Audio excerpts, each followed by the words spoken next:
Hey, it's time. There's Kate. Welcome, ladies and gentlemen. Hello. I hope you're all doing well. It's Monday evening. We're a little off schedule because we should have been doing this last night. However, halfway through making the program, it was brought to my attention that the first annual SwiftBowl was held last night, and I didn't know what that was, but it was brought to my attention, and I thought that some of you may have been SwiftBowl fans, so we decided to go ahead and kill the program last night. I was told that the halftime entertainment for the SwiftBowl would be Usher. I didn't understand why that would be. I was trying to explain to my grandfather who Usher was and why this man would even remotely be relevant in 2024. Like, his second biggest song ever was released in like 2004. Honestly, like literally, seriously, 2004, man. What in the world? So, this is guaranteed to be every bit as good as the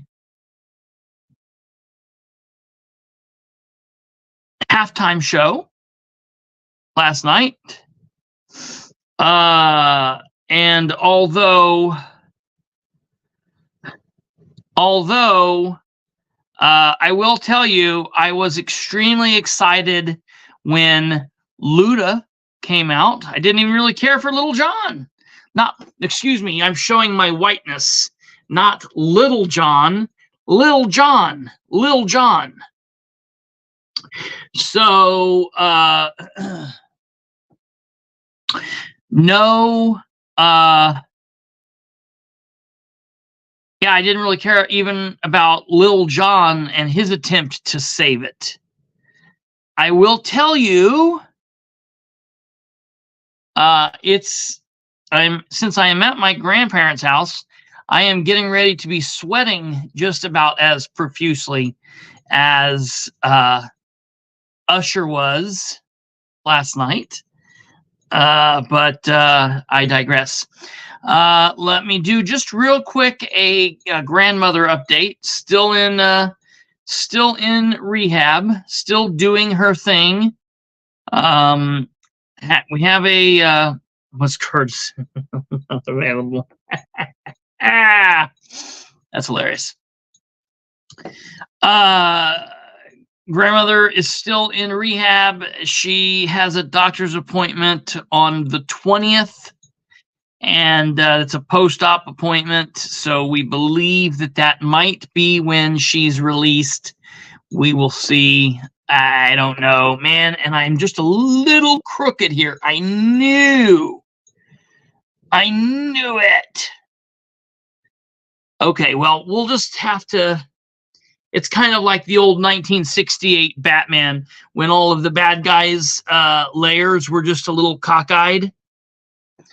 So, okay. Alva, that's right. All right. So, yeah, the Super Bowl last night. Everybody's wanting to talk about the Super Bowl. We have a lot of politics to talk about. We have a lot of things to be going on, talking about politically, and we are in the crazy period right now. It's going to be crazy from this point forward. But before we get there, I feel like I do need to address the major ordeal from last night because everybody else is talking about it everywhere. That being, of course, the fact that whatever Taylor's boyfriend's name is, I don't even know what his name is. Apparently some kind of thing happened, and he either didn't get it in the hoop, or he dropped the puck, or something happened, and he was a little geared up, and he ran over next to Walter Brimley, the coach of, I mean, who knew the Walter Brimley was the coach of the, I would have been watching them long ago. Who cares about Taylor Swift and, wasn't that a rapper, Khaleesi? Anyways, isn't that the name of like what they would say? The Queen of Dragons, Khaleesi or something like that? Like what? I don't know what we're even talking about here. Game of Thrones? I don't know what that dude's name is. But he ran over and about knocked his coach, Wilford Brimley, the diabetes guy. And so I'm going to be honest.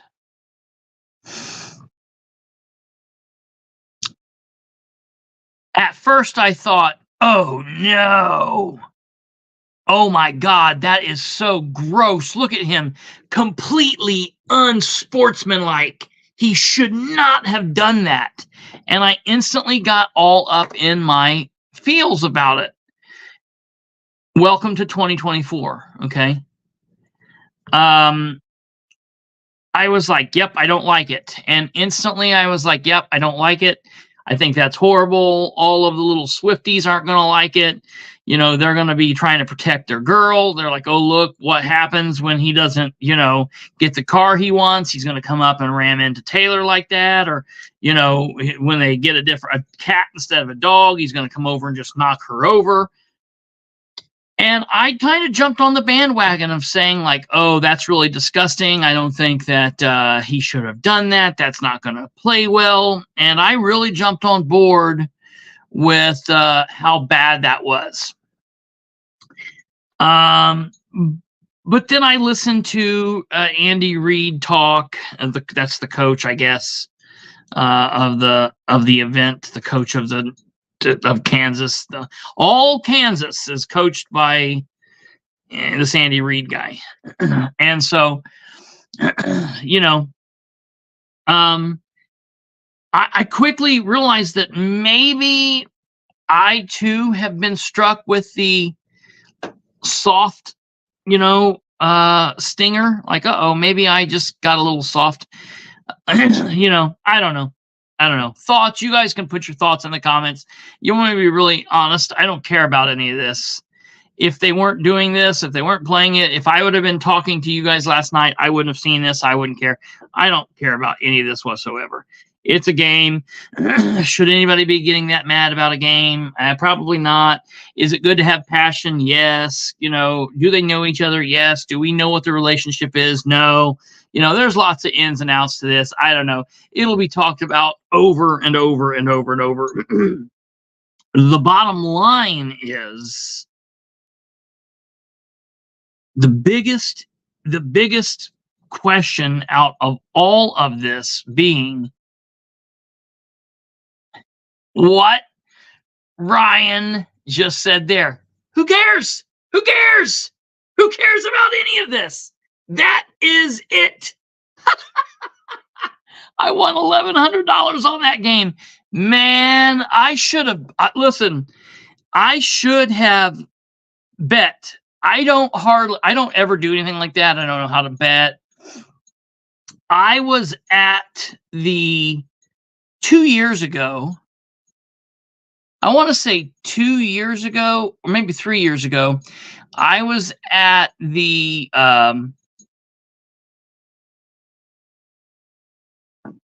casino on the night of the Super Bowl with some friends, and I made a little bet and won a little bit of money. And every time I have bet on something like that, I have come out ahead. So that's the biggest issue, is that I did not win any money from last night.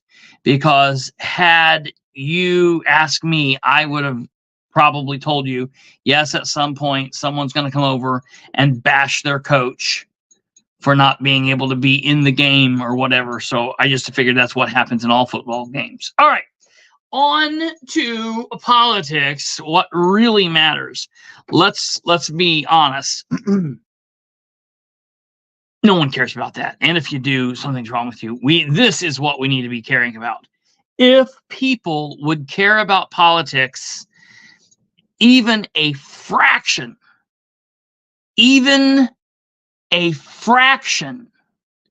of what and how people care about football or Taylor Swift or baseball. No, wait a minute. Nobody cares about baseball anymore. Basketball. This world would be a much better place. But alas, here we are. Okay, so politically speaking, where are we? The filing period ended last Friday all over the state of Indiana. If you're outside of the state of Indiana, I have no idea what your rules are or what's going on as far as your filing periods or whatnot.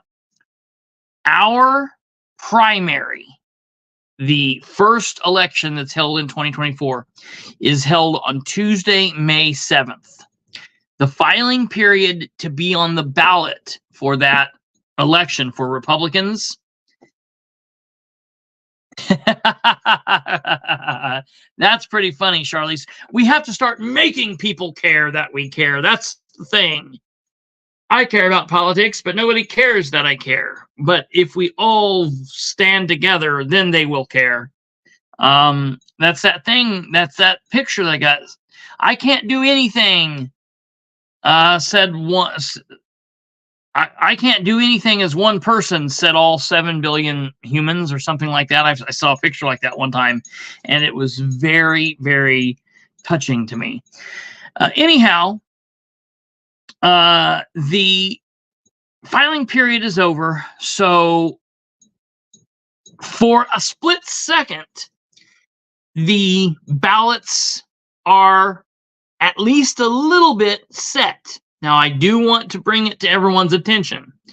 Right now, today included, Monday the 12th, if you're watching this live, or if you're watching this in repeat verse, then this is being recorded on Monday, February 12th. Monday, February 12th, Tuesday the 13th, Wednesday the 14th, Valentine's Day, Thursday the 15th, and Friday the 16th until noon is the period of this whole election process that we call the challenge filing period. What does that mean? Well, ladies and gentlemen, that means if someone has filed to run for office and the party or a citizen or a candidate or someone takes issue with that person and they have cause, they can challenge that candidate. And then it goes before a committee. It goes before the election board, which is made up of one Republican, one Democrat, and then the county clerk. And so if you have a Republican and a Democrat and your county clerk is a Republican, well, then you have two Republicans and one Democrat. If you have a county clerk that is a Democrat, then you have two Democrats and one Republican. You see how it goes? Hello there, Larry. And I got your message, and I will give you a call back sometime tomorrow or maybe midweek. I'll get a hold of you. I've been a little busy, but I will get back in touch with you. I did get your message, sir. Thank you. I didn't want you make you think I was ignoring you. So anyways, during this challenge period, I'll tell you where I stand on this. There are certain reasons that someone running for office should be challenged. Okay? If someone doesn't live in the district that they're running for, that is a legitimate challenge. If someone has a felony and is uneligible to run, that is a reason to challenge.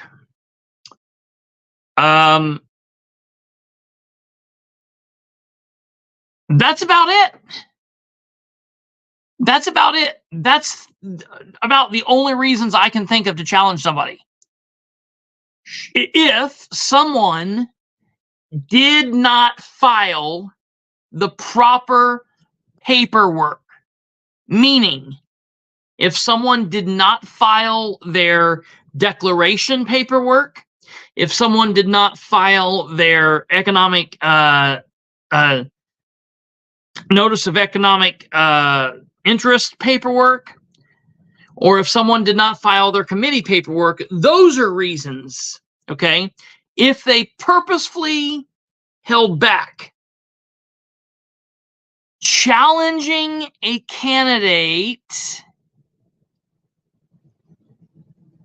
on a spelling error, on what's called like a scrivener's error, okay? Someone getting a date wrong, someone, misspelling a word, someone saying, I can't tell if that's a 23 or a 25.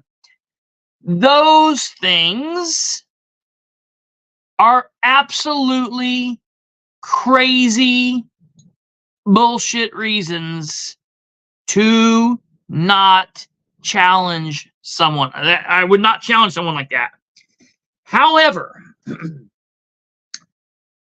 I will have you note, last year, we had a whole bunch of crazy people running around saying things like, if you can't fill out this documentation properly, then you shouldn't be able to run.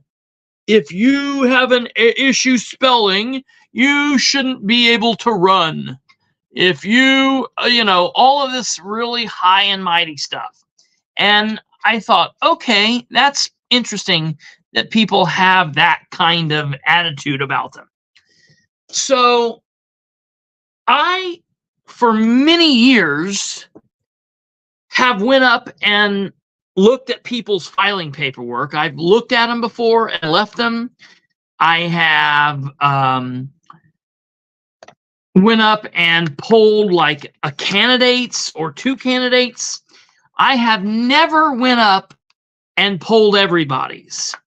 But last year in 2023, when they decided to challenge Troy Ingram for some errors, and they challenged a couple of other people, I thought, you know what?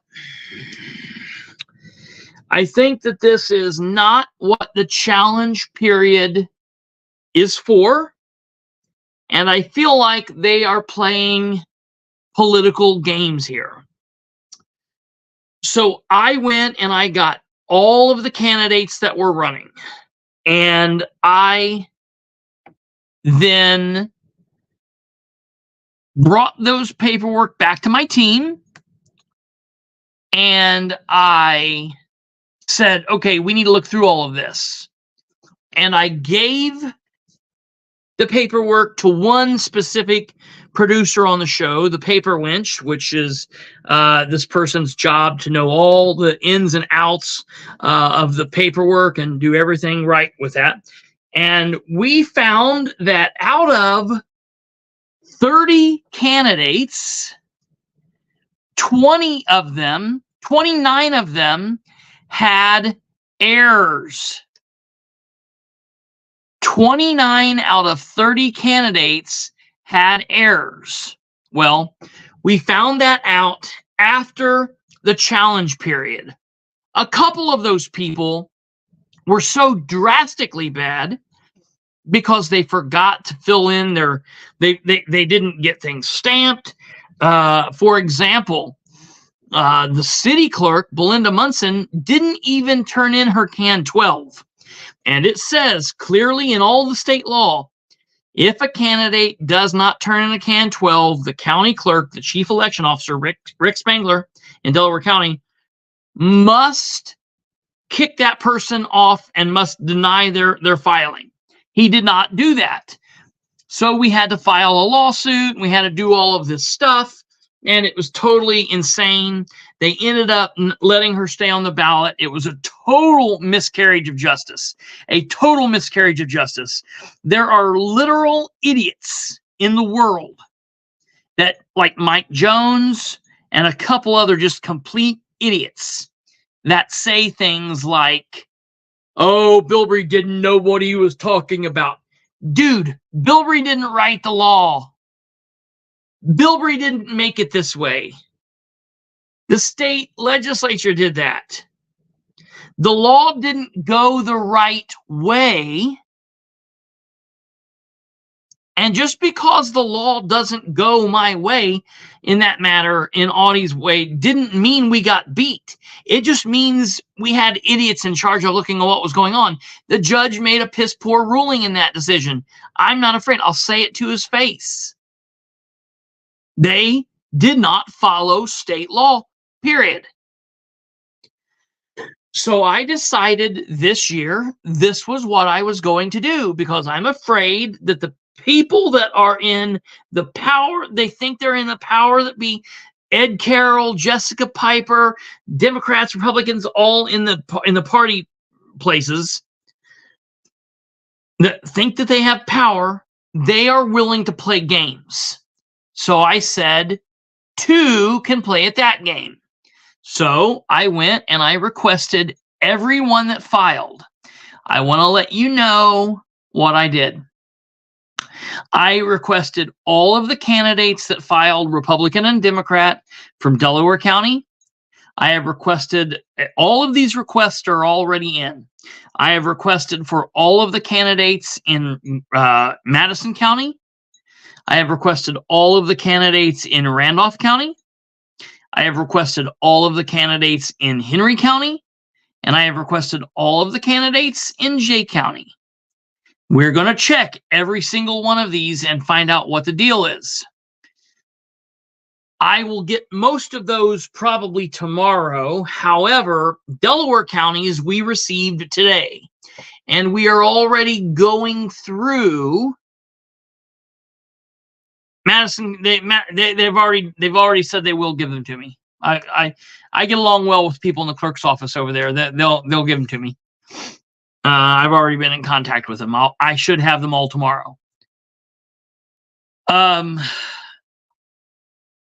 We are right now in the process of getting all of this and going through it. Now, I want to let everybody know, and this is very important. This is very important. You are going to want to watch the show when we go through all of this. I'm not sure when that's going to be. Okay? I don't know, and because I want to tell you this, it's not going to be tomorrow. It's not going to be Wednesday. And it's not going to be Thursday, because the filing period ends at noon on Friday to file a challenge. Now, I do not want to go over any of our information on this until the filing period is over, because I don't want to tip our hand to the people in charge. So I don't know if it might be a special show, because normally I'm off on Fridays or Saturdays, or if it might just be something that we bill for Sunday. But I will keep you guys posted, so you need to keep watching my social media, and you need to keep watching. We don't know when that show will be, but it will be a big show. The show last year, when we went through it all, was a very big show. And I want to let you guys know this, okay? I want to let you guys know this. There will be people on both sides of this that make errors. I believe in letting the public decide. I do not agree that we should put it before the election board and allow the election board to just kick people off and be done with it. Okay? I think that's crazy. I think that's absolutely crazy. Speaking of going over all the candidates' filing forms, how's the paper check? Chained to the desk, going through the documents as we speak. The sooner we get all of these documents done, the sooner that person can eat and drink, and bathe and do what they need to do. Jokes, obviously, folks. Oh, and it looks like Danielle Keitlinger will be going live on Friday. That will be something that people will want to tune into. That should be interesting. We'll keep you posted on that as well. I don't know what time exactly yet, and we'll find out where she'll be going live from. But I'll keep you guys posted to that too, because I know there'll be people interested in what she has to say. So I just want to let everybody know that there is a lot that will be coming forward with this. And to those people that are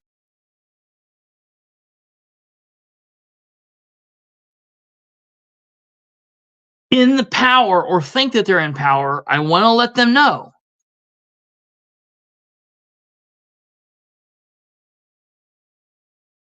if you guys won't be stupid, there's a chance we can get through this without this needing to cost the taxpayers lots of money. But, you guys hold the ball. Okay? Just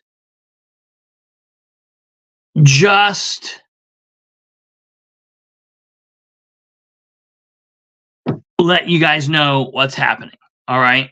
Don't do anything stupid going in and challenging people for a number that looks funky here, because we can do the same thing over here. All right? Okay.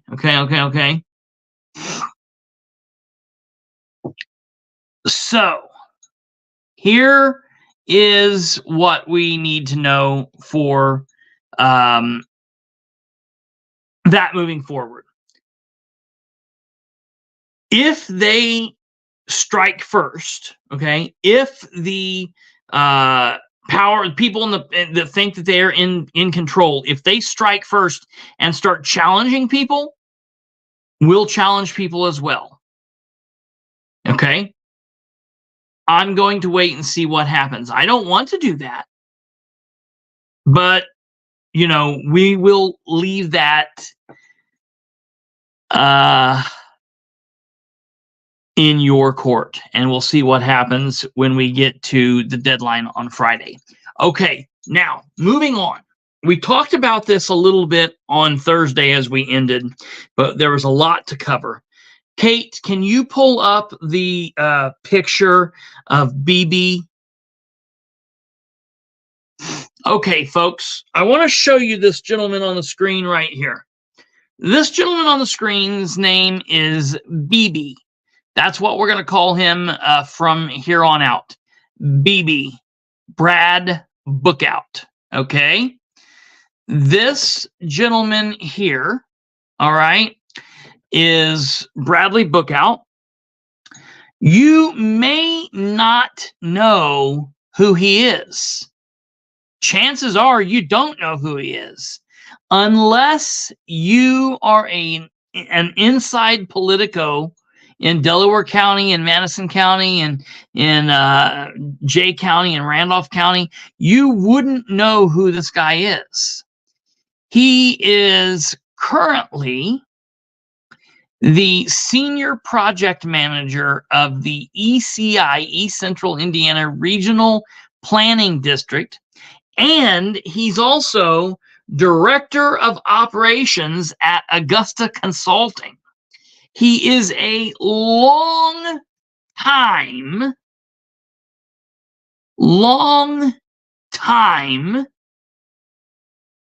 Democrat turned Republican.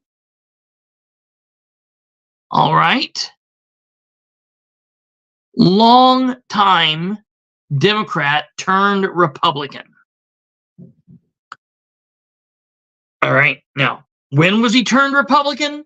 Hell, I don't know. He was turned Republican sometime here in the last couple of days, the last couple of weeks, maybe the last couple of months. I don't know. He's been a Democrat for forever.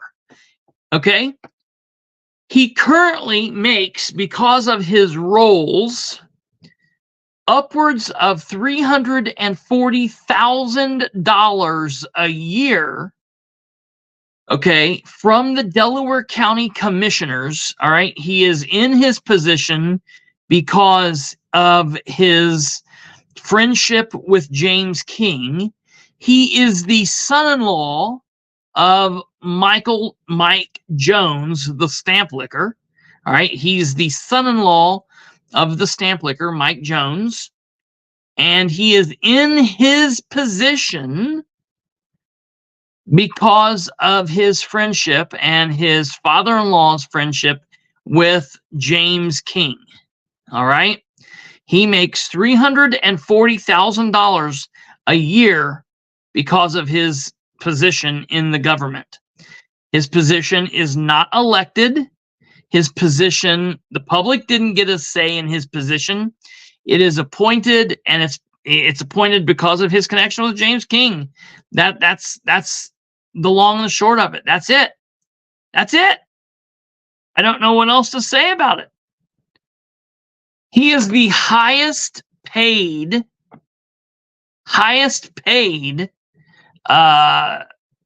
employee connected to Delaware County or Muncie city government. Probably the highest paid official throughout all of East Central Indiana, to be quite honest with you. I mean, I would be shocked if there's anyone that gets paid more than him. He wants us to believe that he wants to give all that up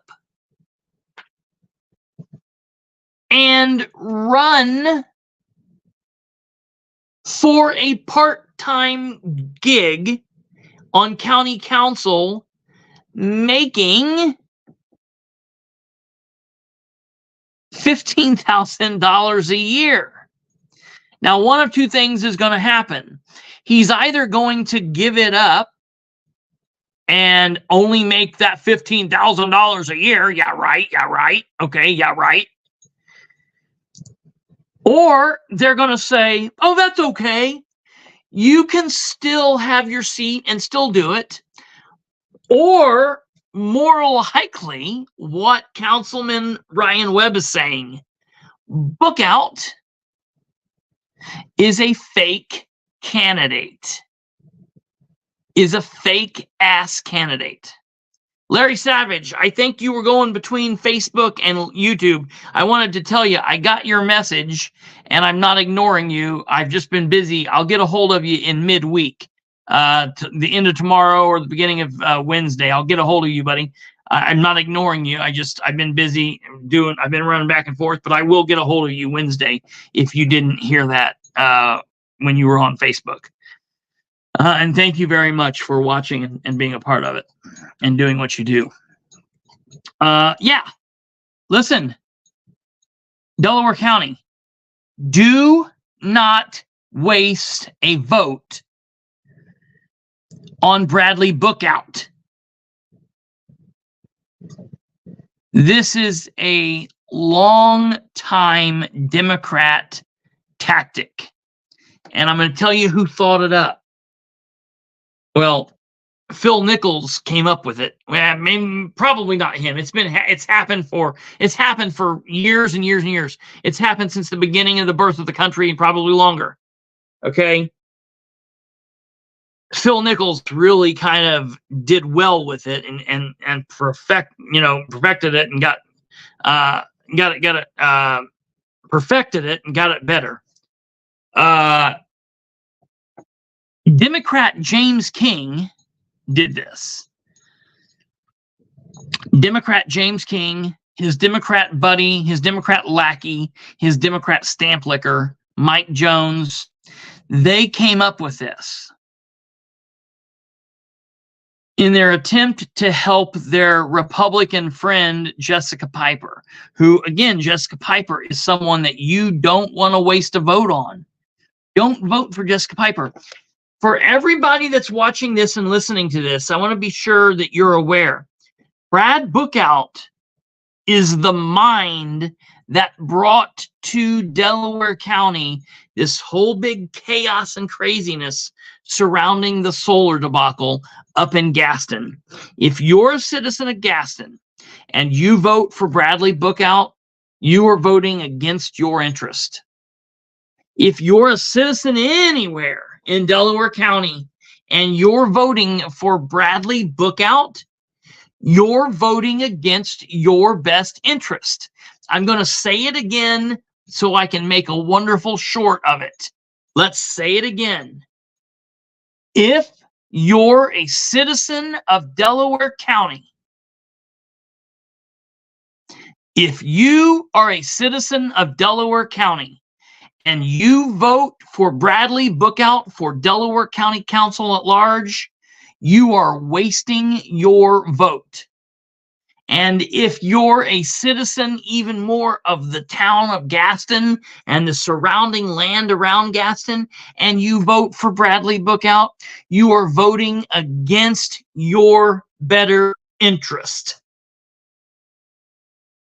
Do not vote for Brad Bookout, period. Tim Nickham says, yep.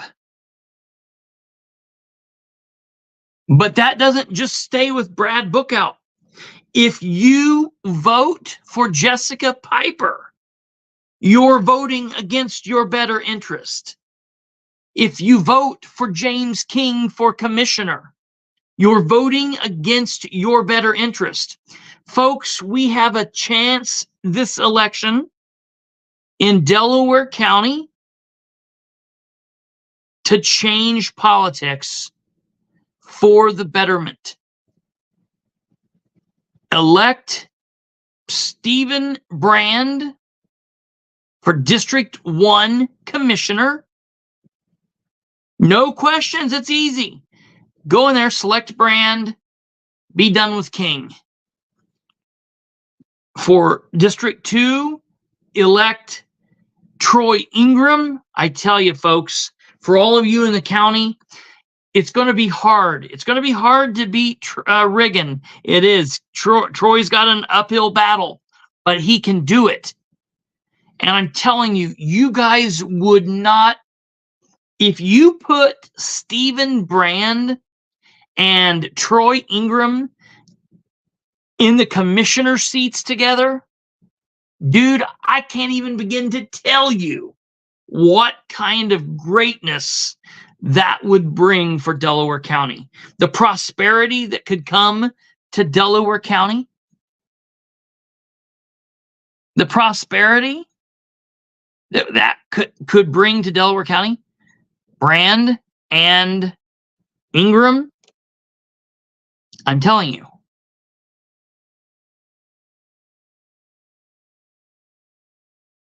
That's pretty amazing. But Bradley Bookout, man, on the council, that's got to be a no-go. Eugene Whitehead, that's a no-go. You cannot re-elect Whitehead.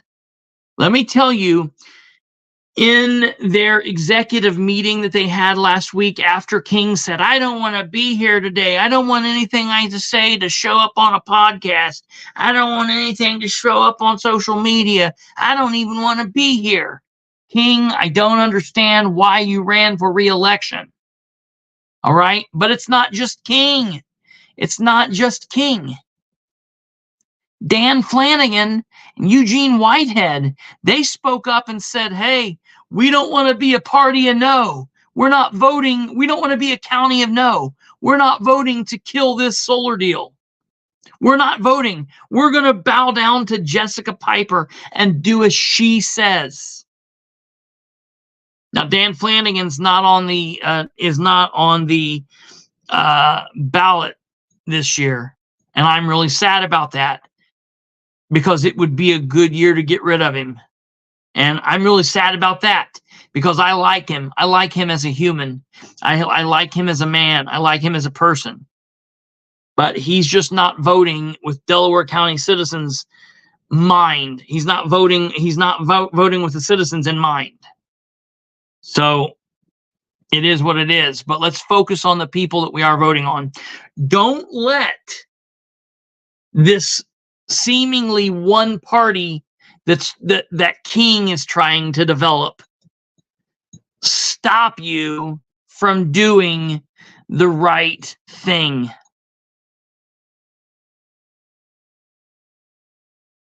Delaware County, like all other places, have two parties or more.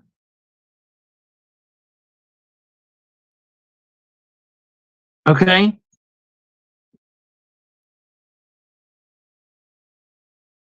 We've got a Republican Party. We've got a Democrat Party. I say to hell with the parties. If you believe that you're a Republican, if you're conservative of heart and mind, great. If you are a Democrat in heart and mind, great. Whatever. Locally,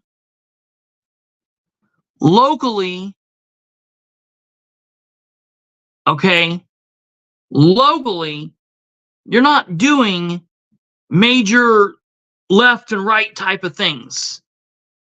You're doing what's right for the citizens. You're putting the citizens first, and you're doing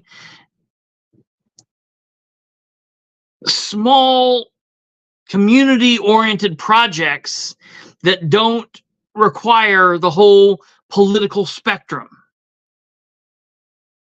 Charlize is right. You would think that there were Democrats in office. There's no Democrats in office. They're all Republican. Listen, folks, if you're mad at a politician in office and you're in Indiana, chances are it's a Republican. Chances are it's a Republican you're mad at. We're a one-party state. It's like a trick coin. It's like having a quarter that's got two heads or two tails on it. That's specifically, this is episode 140. I called this episode Two-Headed Coin. That's what we've got in Delaware County. We've got two political parties and you flip one over and James King's there, and you flip the other one over and James King's there. It's like, what's going on? How's James King in both parties? How's Brad Bookout in both parties? How's their little group in both parties? Why is Jessica Piper working with the Republicans and the Democrats? Why is Ed Carroll, the party chairman, working with the Republicans and the Democrats?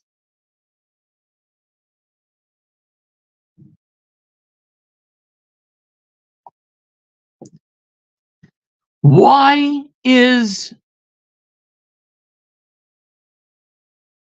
this happening? There's only one answer. It's to try and keep people like James King in office. It's to try and keep people like Jessica Piper in office. It's to try and continue whatever game they've got going on.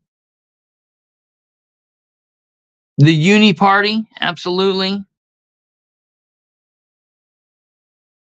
Listen, Republicans say all the time, don't ever vote for a Democrat unless there's a Republican you can't control. And Republicans say, don't ever vote for a Democrat unless there's a Republican you can't control. And the Democrats say, don't ever vote for a Republican unless there's a Democrat you can't control. And James King and these small-minded people are at the center of this messy, weird, the enemy of my enemy is my friend, politics makes strange bedfellows type of amalgamation that is combining all of these idiots into one grouping. Don't let that happen. Folks, don't let that happen.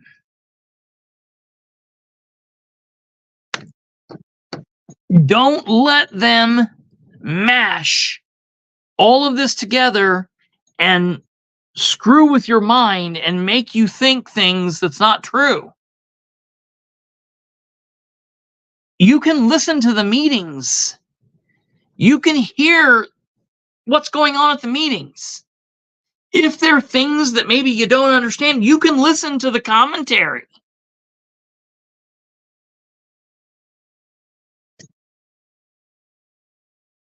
Don't ever vote for somebody that can be controlled. Absolutely, Joe.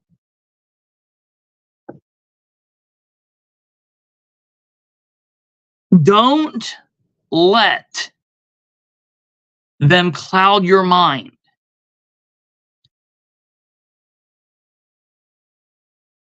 Here's what's going to happen. Brad Bookout, James King, Jessica Piper, Eugene Whitehead, they're all going to bounce around from different event to different event to different event. Now, those events, are those events that the public will be at? Not really. More than likely, probably not. They're events that all of the other pretty people Republicans will be at. And they're going to say the same message. Powerful, positive power, good stuff. We love you. We want to be positive. We want to be powerful. Look at me. It's going to be great. They're going to do all of that nonsense. And they're going to tell, oh, we love you. We love Delaware County. We want to work together. We want to be one mindless knob. And no one have a thought outside of the hive mind. And that makes them all happy. It makes Ed happy. It makes Jessica happy. It makes Brad Bookout happy. Makes James King happy. It makes Tom Bennington. Hell, that dude's in Florida and he still cares. Makes all these people happy because their friends are still in places of power. And they're getting all the money that comes in with it. And they all feel like they're somebody. They're so afraid of being just regular, nobody citizens. They're so scared of it. Let me tell you, this is our strongest chance to make a difference. They're trying to crush 2 into 1. Not 1 + 1 = 2. They're trying to say 2 = 1. Don't let them tell you that.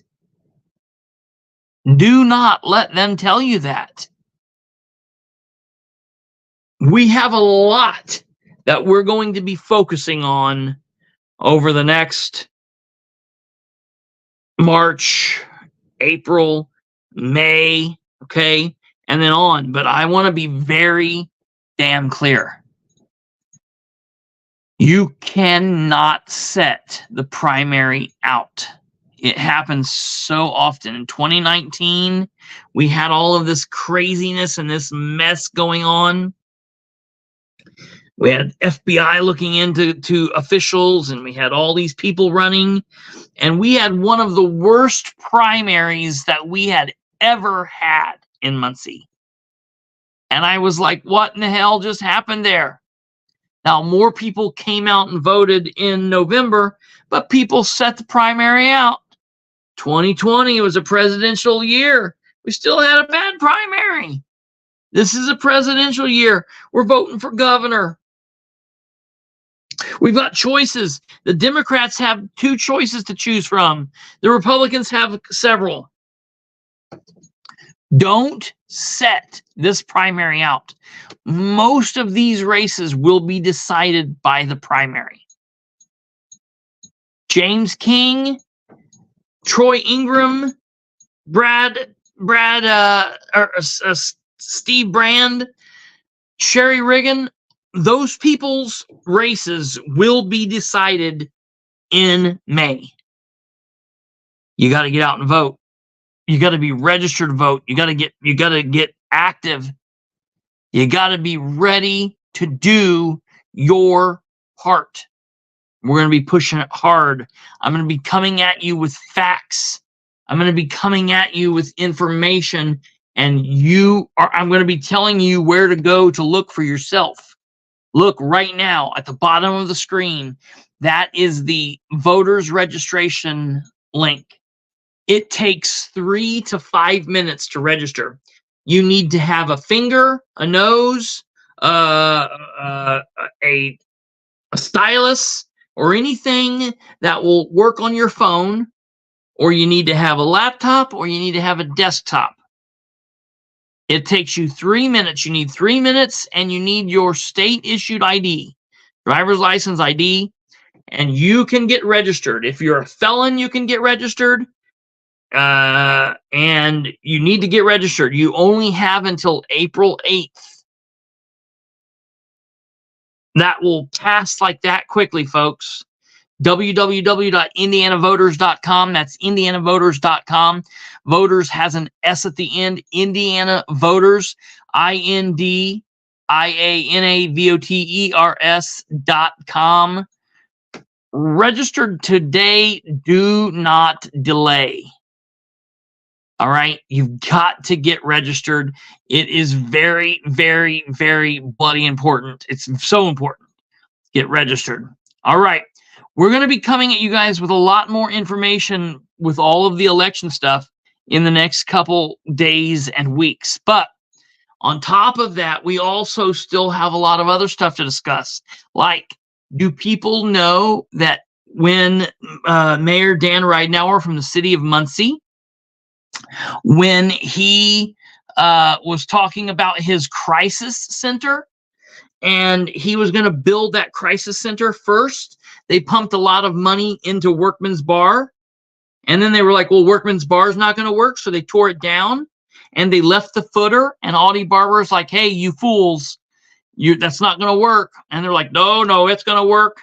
Well, the other day, I think the same day they were tearing the floor out of that one garage looking for a body, that very day, They were tearing all of that cement pad out over at Workman's. Now, they didn't pay for that, so that's going to be a change order, and that's going to be several thousands of dollars. Did anybody know about that? Had anybody heard about that? Nobody knew about that. Nobody knew anything about that. No one knew a thing about it. No one knew anything about it. Okay? So stupid. Absolutely stupid. Completely insane that that would happen. Okay? What happened here? Oops. So, yeah. We're going to have to find out at the Board of Works on Wednesday if that's getting paid for, what the deal is. If did they do that out of the kindness of their heart? I would say they didn't. This is the things that we were talking about when Dan just pushes crap through. Oh, it's not going to, like Alva said, it's not going to affect the taxpayers because he pays with edit. Hey, wait a minute. Where did the edit money come from? Oh, that's right. Taxpayers. Completely insane. Completely insane. Going on from there, all right, we've got more to talk about because look, it's not just the election. We've got a lot to talk about, folks. Okay, from there, we need to go on to Muncie Fire Department and their slow death by 1,000 cuts. Okay, remember, it wasn't too long ago. It was like, sometime last fall. I want to say it was like the beginning of fall, August, September, when the cheating scandal hit. Remember? Oh, it was big. It was big time. They're still dealing with that. They've got a fireman that's off on leave. There's a lot of discussion. Do they fire him? Do they not fire him? There are all sorts of lawsuits surrounding this. It made them look bad. No, it didn't make them look bad. This is something they do. It's something they don't do. It's something that's okay. It's something that's not okay. And all of this chaos, okay? It was really, really a bad situation for the city fire department. City police department had their spanking a couple years ago because of all of the police brutality. And they've kind of gotten out of that now for a minute. Now they have a problem with their police officers staying off the powder. Okay, but that's another story. All right, now the firemen are having an issue. So the firemen are having issue after issue after issue. The cheating scandal. Okay, now that is still going. We don't know what's happening. But before the cheating scandal, they got rid of their EMS chief, the EMS chief who built the EMS program. And there was a lot of funny business that happened there with Rachel Clark. She's the one that built the program, and they got rid of her. And some say they did wrong there. And there's some kind of talk of some kind of workers issue with that. Maybe even a lawsuit. There's a lot going on there. I've reached out to her a couple times for comment, and she has stated, I think the last time I talked to her, she said on the advice of counsel at that time she could not speak with me. And I'll tell you this. She almost always would speak with me if it was something that she could talk to me about. So when she tells me on the advice of counsel, I cannot answer that, that lets me know something is in the works. Okay, that's probably a problem. So that happened. Then the cheating scandal happened. And they've had all sorts of other issues. There was the big push. Of course, Dan used them as the political football for whatever happened in McCullough Park with the $8 million Taj Mahal fire station. You know, it's just totally nonsensical what's going on with that. And it will turn out to be a disaster, just like this Workman's deal, just like Southway Plaza. I saw the other day someone said, "Hey, what's going on with Southway?" Matter of fact, hey, Kate, can you pop up here for 1 second? Sure. I'm Nothing going would to delight me pop more. away for, yeah, what? Say again? It would, oh, yes, yes. Stand right there for a second. I'm going to disappear for 1 second, and I'll be right back. I can hear you. You can hear me, but I won't be here. Give me 1 second. Okay. So he either has to drop a Sproles or Grandpa needs help. But in the meantime, you're all stuck with me. And I don't know where he was going with this because I like to be surprised. So here we go again, waiting on the Bilbrey. He's apparently frozen. I don't know what's going on. It's so much fun. Oh no, he's like gone. Maybe. Oh, Kristopher. So much fun. Let's hope it's not explosive. Ooh, you almost need to be Hispanic to get that one out. Or be able to roll your R's. No, it was me sending you a picture. I just sent you several pictures. Can you put some of those in the duck? Sure. Put a couple of them in the duck. I can put those in the duck. So I'm going to go away. Thanks for tolerating me, everyone. Yep. Thank you. All right. So she's getting ready to put a picture in the duck. And really, it's just for me to put off an aside because I'm really focusing on MFD. But just like every other thing that Dan has done, the Crisis Center, Southway, this fire deal in McCullough Park will be a disaster for Dan, okay? There's just no way around it. It will be a disaster for Dan the man. And, I hate it for him, but it's just what it is. It will be a disaster, okay? So we're going to wait for Kate to put these pictures in because while talking about this, I saw on a Facebook group the other day that someone said, "Can someone please, for the love of God, tell us what's going on with Southway Plaza once and for all? Can we just get a story of like what's really going on with Southway? Can we stop the nonsense and you guys just tell us?" And all of the comments in there were great. Like literally everybody was like, nothing's going on with it. Not a thing's going on with it. Someone commented, everything that Dan promised you is going on with it. You know, everything that we're promised. I want to show you this. This is Southway Plaza the other night. Look how dark and dreary this is. No lights. Like it is scary down there, okay? Like I drove by this and I was like, man, there is a Dollar General, one lonely Dollar General down there. No lights in the parking lot for people that are walking out. I wouldn't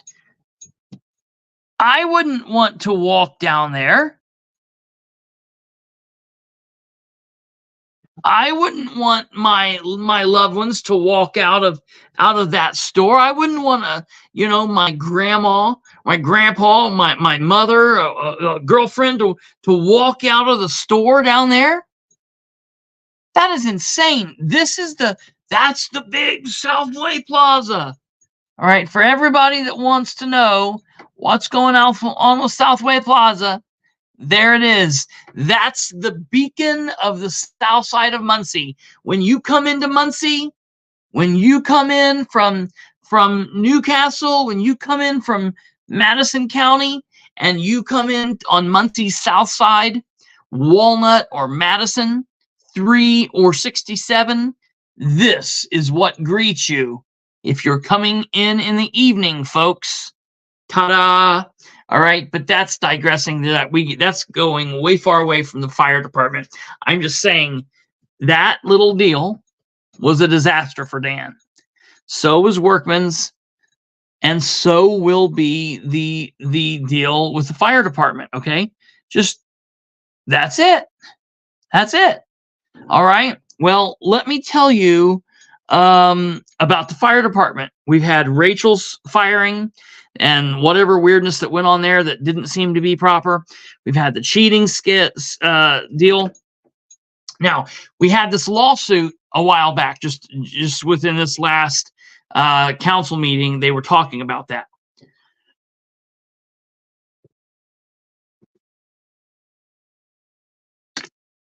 Everything's confidential about this lawsuit. All right. I'm going to tell you what happened. Again, I back EMS on this. I am not blaming EMS for this. Okay. It's not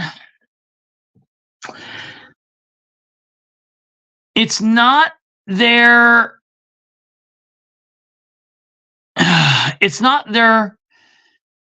it is fitting for Dark Dan. Yes. So the South Side gets shit on again. Yes, Steve. So this deal with this paramedics, there was a person that was sick and they intubated the person, and the tube, instead of going into their airway, the tube went into their belly. That's what I'm being told.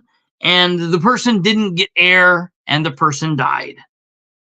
Horrible story. It's no fun. It's bad. Things happen. All right. You don't want them to happen. You work hard to try to get them to not happen.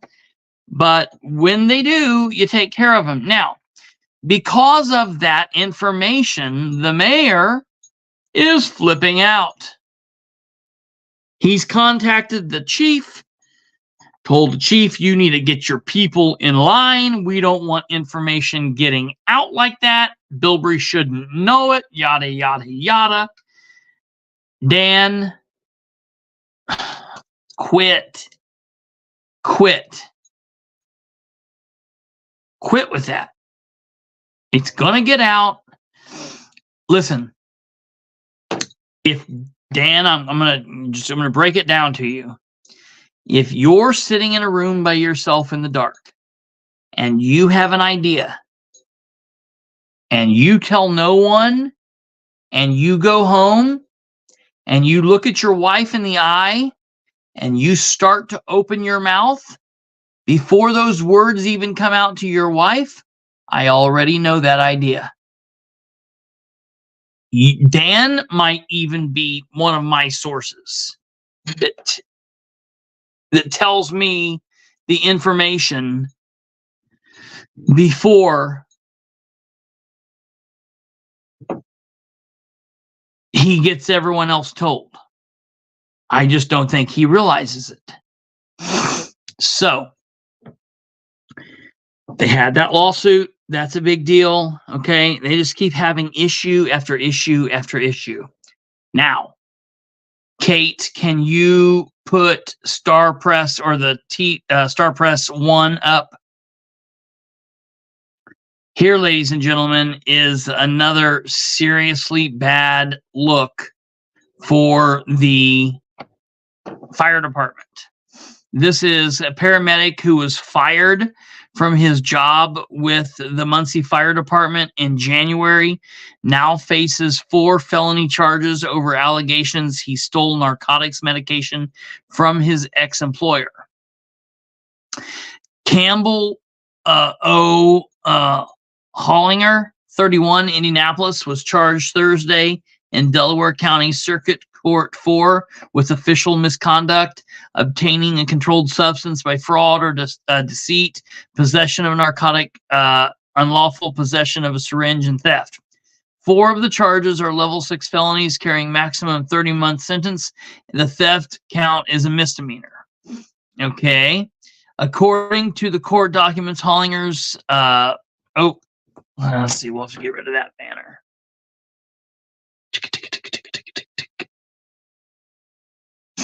Oh, no, can you go back to the next one? The one back, I had to get rid of that banner. According to court documents, Hollinger's employment with fire department began last September. Okay, okay, there we go.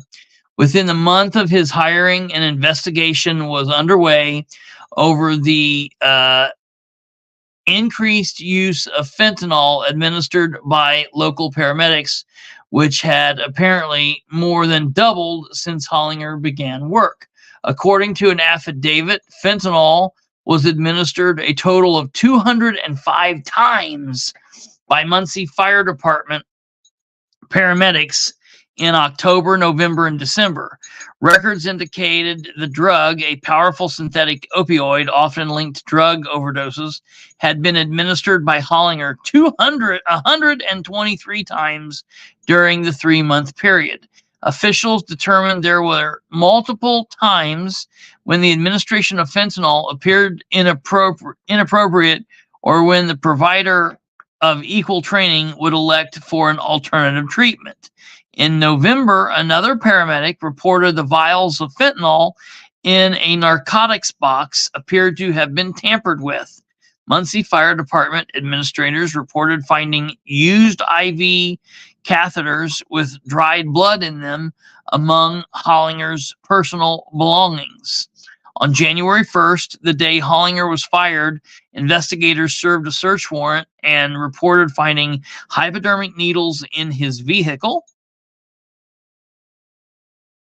On to the next one.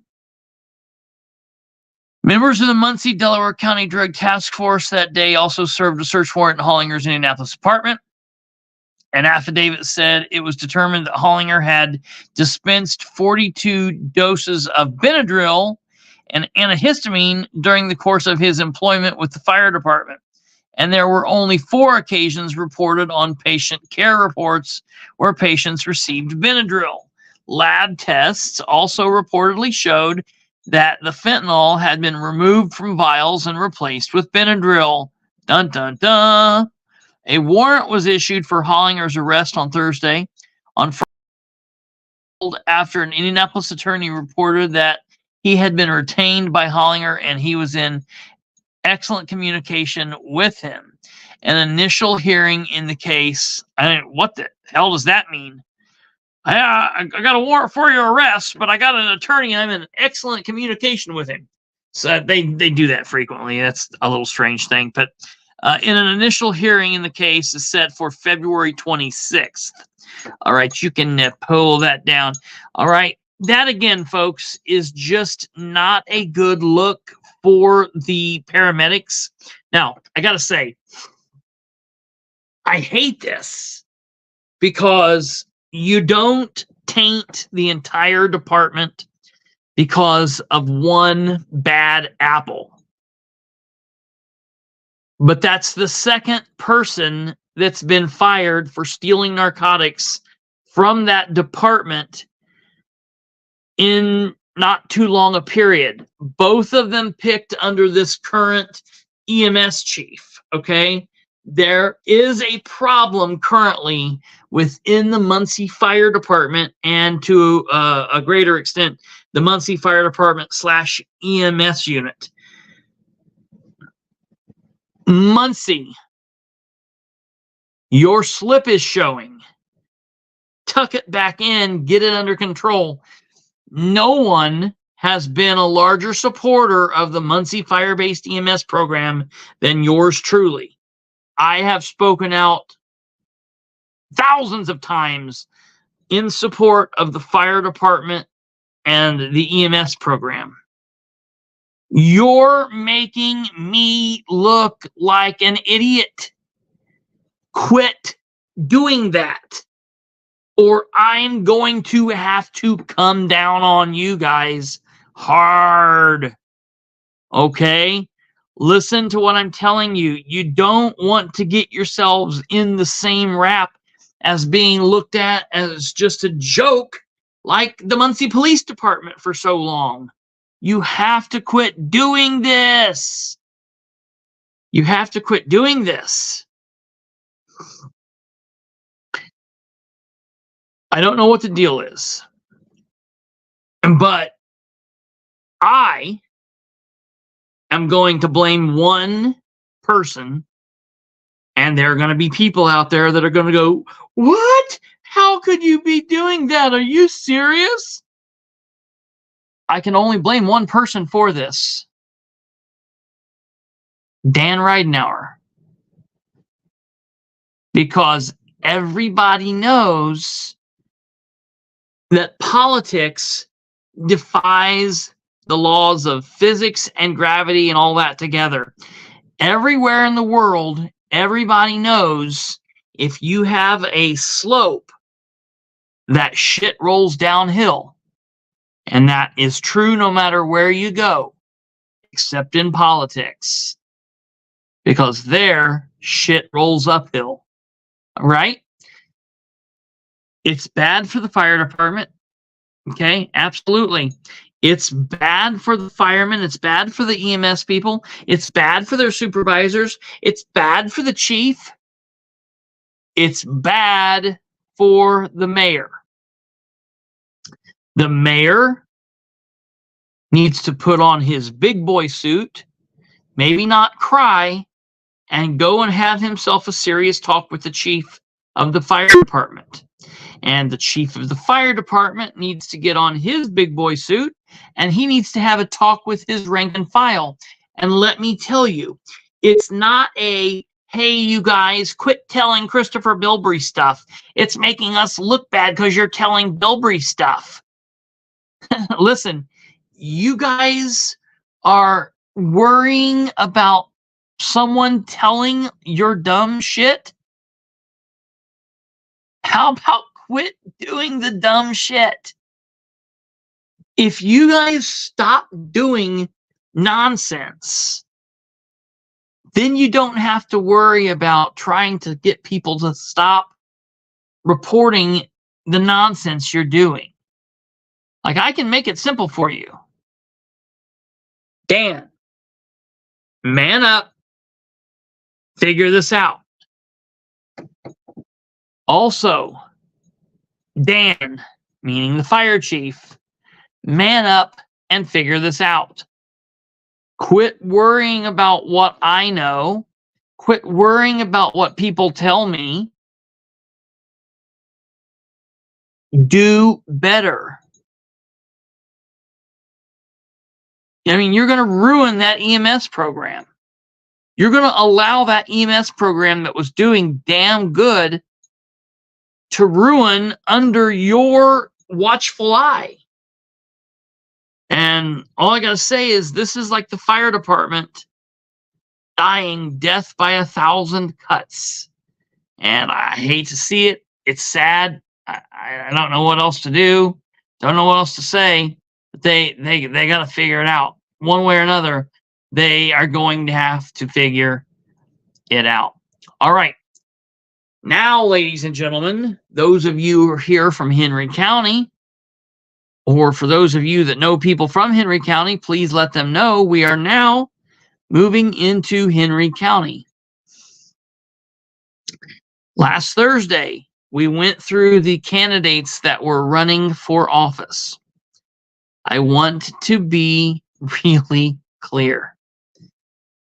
There are a couple of races that are going on in Henry County that are very important. There are 2 commissioners races. There are 3 county council at-large seats, just like here, just like Madison County, just like Randolph County, just like everywhere else in Indiana. And there is a coroner's seat that is up. Henry County, other than Sproles, probably has the best elected officials hands down. Hands down. Their shit's together. Other than their sheriff, they have one really bad sheriff. They have one really bad sheriff and a really bad jail and a really bad deputies division because they are all learning from the sheriff and he's ruining that department. But the commissioners are doing well. They've got 2 out of 3 that are 2 out of 3 are good. Excellent. All right. We'd like to have 3 out of 3, but hey, 2 out of 3 ain't bad. You know what I mean? Like, we'll take it. They've got a council that for the most part is pretty good. We'll take it. They got a coroner that's pretty good. We love it. We'll take it. However, Sproles doesn't like being told no. Kate, you think you could do me one last crazy favor? That's what This I live should be- for, is crazy favors that I do for Kristopher. Could you? That sounds so wrong. That's Oh, Lord. hilarious. The show is taking a definite turn for the worst. So Yeah, right. What do you need? Okay, could you go onto another tab? Could you then look for our channel on YouTube and go to the short where go to the shorts where the sheriff is, where Sproles is, the insurance stuff. There's like 3 or 4 shorts, and share them on the screen real quick. Sure. I think are they in any particular order? Do you remember? If it doesn't matter particularly what order they're in, if you go to just look up YouTube online and you go to our page and you go to shorts. I got them. Okay, awesome.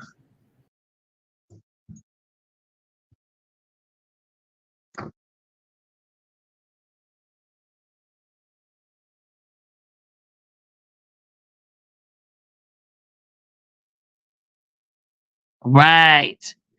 Yeah, play that one. Think this is going to do to our deductible range?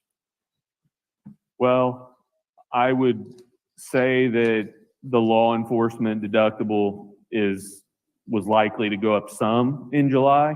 I would say in the short run that we will probably be looking at somewhat high. I mean, it would not surprise me if we have a $25,000 deductible right now in law.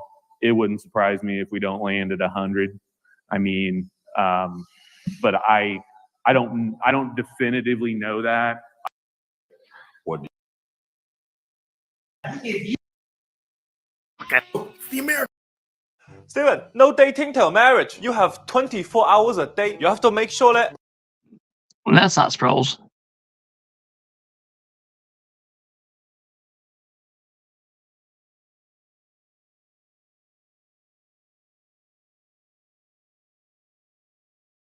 Okay, wait, stop. Go back up. Okay, that's fine. Special deputies weren't the problems. The cars really weren't as big an issue. The training, the staffing, and all the other stuff. My understanding is it's the tort claim stuff involving you directly. So the other stuff right now doesn't affect or hadn't. Play that one again. Department. When It's it's over. basically solely on the actions or the responses to things that, from you. So I guess I hope this helps. And I guess some of the things when you settle stuff, it's because it's cheaper than what it costs you in the long run. And this is county taxpayer money is what we're dealing with. So I guess I hope this works out and you and Josh and Joel we can work something out and get a carrier that'll take care of us, because now the whole county's at risk of losing our insurance. Right, because of my action. The special deputies weren't the problems. The cars really weren't as big an issue. The training, the staffing, and all the other stuff. My understanding is it's the tort claim stuff involving you directly. So the other stuff right now doesn't affect or hadn't affected the sheriff's department. it's basically solely on the actions or the responses to things that, from you. So I guess I hope this helps. And I guess some of the things when you settle stuff, it's because it's cheaper than what it costs you in the long run. And this is county taxpayer money is what we're dealing with. So I guess I hope this works out, and you and Josh and Joel we can work something out and get a carrier that'll take care of us, because now the whole county's at risk of losing our insurance. Right, because of my action. Okay, you can minus that down. No, that's all I needed. Okay, so you heard right there, folks, that there was a commissioner, the man that was talking, the man in the middle, that's Steve Dellinger, okay? He is very, very good at keeping and putting Sproles in his place. The female commissioner, Bobby Plummer, that guy's name was Steve Dellinger. The female commissioner, Bobby Plummer, she is good at keeping Sproles in his place. Now, the other one, Joel Wiley, he's just a Sproles fan. 1,000%. He's an ex-trooper. He's just a fan of Sproles, and he does whatever he can to give Sproles anything he wants. But the other two are there, and they stop it. So, more power to them. We need those two. We'd like to have someone to replace Joel Wiley, but he's not up for 2 more years. So it is what it is. We need to keep Bobby and Steve. On the council, we have a pretty good council that's willing to do that, and to work now and stop that. Henry County. Everyone who says, boy, I sure hope the FBI come in and take Sproles out before he runs again. And I say, well, yeah, I'd like that too. But if they don't, doesn't matter, because there's no way in hell you guys can vote for him again. There is no way that the county of Henry County can reelect John Sproles. If they do, listen to me. I'm going to be real honest. If Sproles would happen to run again, and if Sproles would win, I wouldn't talk about him anymore. I wouldn't cover Henry County. You guys would get what you deserve. There is no way, literally in hell, that man can be reelected. There's no way. But you've got things that you need to worry about before his reelection. The only thing worse than Sproles would be Sproles with a commissioner's office that would give him what he wants, that would bend over backwards for him, or a commissioner's office and a council that would work with him and give him everything he wants. Keep in mind, Sproles does not need 2 commissioners. He only needs 1. He already has 1. He only needs 1 more. He doesn't need 2 commissioners. He needs 1. So you have to be on the lookout, and you have to understand, folks. The man running against Dellinger is a plant, is a Sproles plant. The man running against Bobby is a Sproles plant. No, there's a woman running against Bobby. Sorry. The woman running against Bobby, Susan Hoon. She is the other plant. If Susan beats Bobby, Henry County's in trouble. And if the man beats Dellinger, Henry County's in trouble. If both of them win, that's a problem. You have to be aware of the plants. You have 3 at-large counselors. Okay. I don't know who is yet. I'm working on that. We'll know about that soon. The one thing I can tell you is Chad Malacote is a Sproles plant. He is running to give Sproles what Sproles wants. Do not fall for Chad Malacote. He used to be on the council, and then he took 4 years off, and now he's running again. You do not want him on the council. I'll let you know who everyone else is soon enough.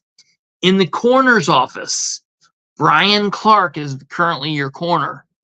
All right, the coroner is tasked with a heavy job, dealing with all the death, plus they just might be in a position where they've got to arrest Sproles. You don't want someone that is a Sproles plant being the coroner of the county. So you need to reelect Brian Clark to the coroner's position. You need to watch out for the Sproles plants. We're going to be focusing on that more and more as we get closer to the election and letting you guys know who, what, where, when, why, and how. It's scary. It's very, very scary. And then to end tonight, folks, lastly, I want to say, who in the hell would ever have thought that Madison County could be an example? Madison County's been plenty of bad examples, but they are actually a good example for this episode.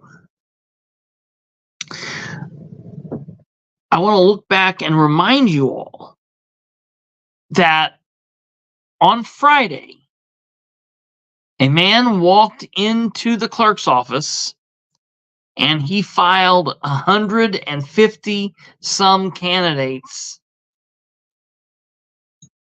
running for precinct committee person. 7 pages worth of documents, names on the Secretary of State's website. They are to be commended for that. And they need to be the example of what we seek. Randolph County, who's everybody bitch about when you hear about political parties. Fred Davis on the Democrats, Ben Wells on the Republicans. Sucks. Delaware County, Victor Whitehead's the chairman. Ed Carroll's the chairman of the Republican Party. Who knows what's going on in the Democrat Party? All right. Henry County, it's Tim Hyde, and Madison County, it's Russ Willis. Madison County is in a position where they might very well be able to remove Russ as political chair of the Republican Party. Your precinct committee people have at the same time the most boring, thankless job in Delaware or in party politics, and then at the same time they have an absolutely massively important job. Okay? Very important. Very important.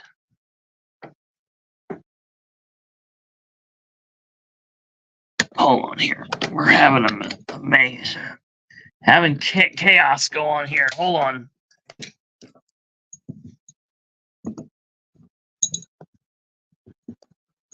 Crap. There we go.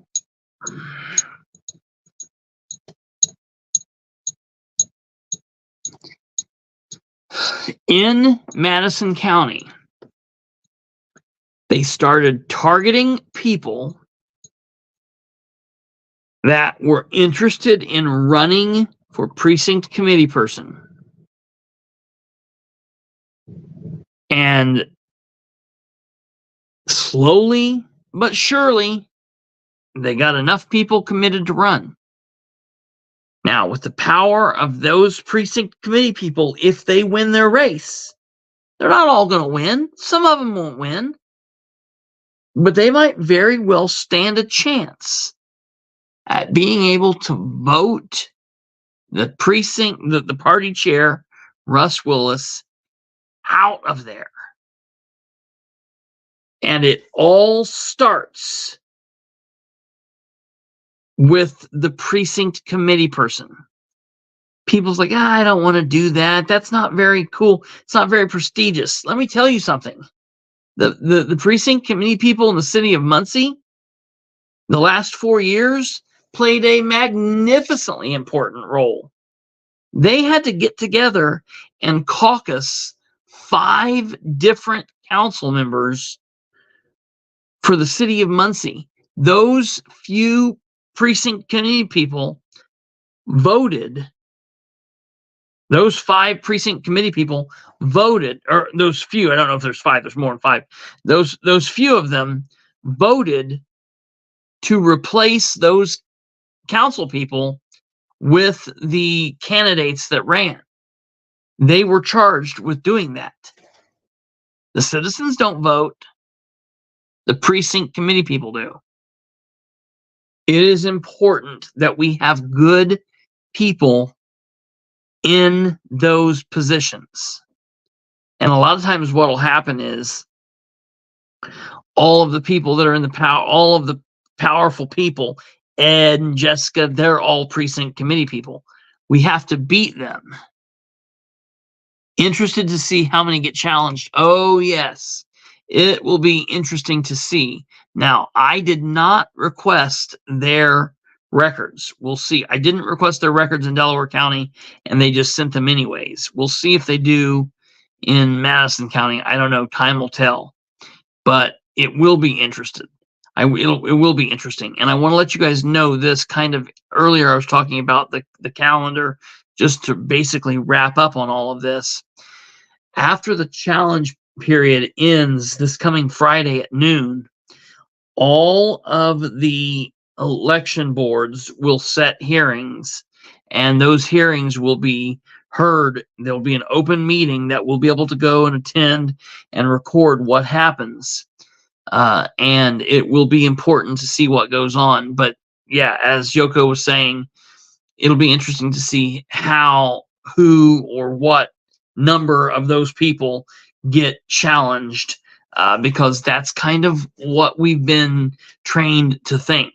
Anytime we get a leg up, the powerful people in the places where they think they're in control, they like to challenge those people and try to stop, because they can't handle playing fairly.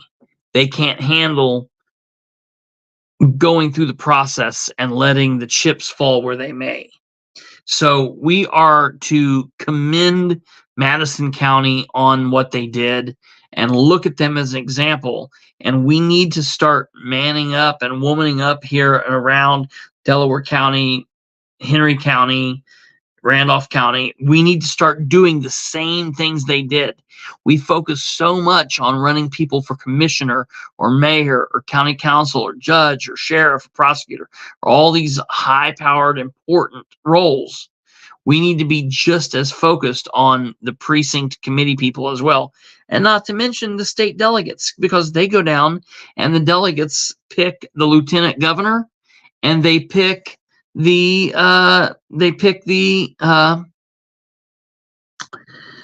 attorney general candidates that go forward. So delegates matter as well. All of this stuff matters, folks. And just think, for as fired up about football and the Super Bowl and Travis Kelce and Taylor Swift, and whether Travis Kelce beat up an old man or not, for all of the energy that people put into that crap, if we could just possibly spare 10% of that energy for politics, things would be much better. Remember, a couple years ago when the Delaware County Dems did this with PCPs and they challenged a bunch. Absolutely. That absolutely happened. That absolutely happened. So it'll be interesting to see what Russ Willis does. I'm going to go. And I think Russ and I will talk on that day. I think we should have a very good talk. I think we should have a very interesting talk that day. I can't wait to make it happen. I can't wait to go to all of the election board meetings around and see what goes on and kind of hold my own and see what happens. So, all right, folks, that's going to do it for this evening. When we come back tomorrow at 9 p.m. Tuesday, episode 141, we should have a pretty interesting show. I think I'm going to talk to Brandon here coming up. I think he's got some stuff that he wants to talk about here, hopefully sooner or later. So we'll keep you guys posted. He's also got an interesting situation going on Thursday, so hopefully we'll have some more to talk to about that. I don't want to say what it is ahead of time, but it'll be interesting to see the information that he finds out on Thursday, and it'll be interesting to let you guys know what's going on with that. And then, of course, we're going to be looking into all of this paperwork, and as soon as we get everything gone through, and as soon as we get the report back from the paper winch, and as soon as we get the filing deadline behind us, we will do a show. Like I said, I don't know when that'll be just yet. Our last show of the week is Thursday.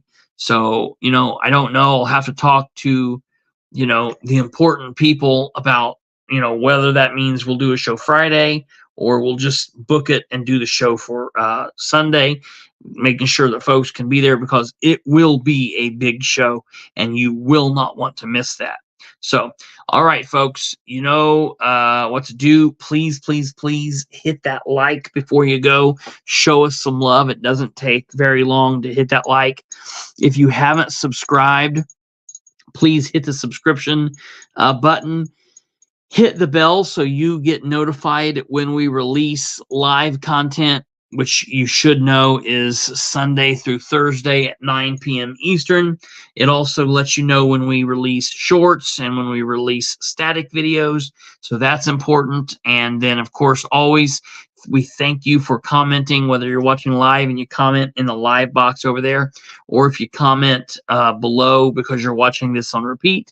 Either way, thank you, thank you, thank you. And above all else, remember to share the show with everyone you know, and take care of yourselves. God bless each and every one of you. We will see you back here tomorrow night at 9 p.m. Eastern. That is Tuesday, February 13th. Okay. All right. Take care. Good night. God bless. Goodbye.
You're not doing it?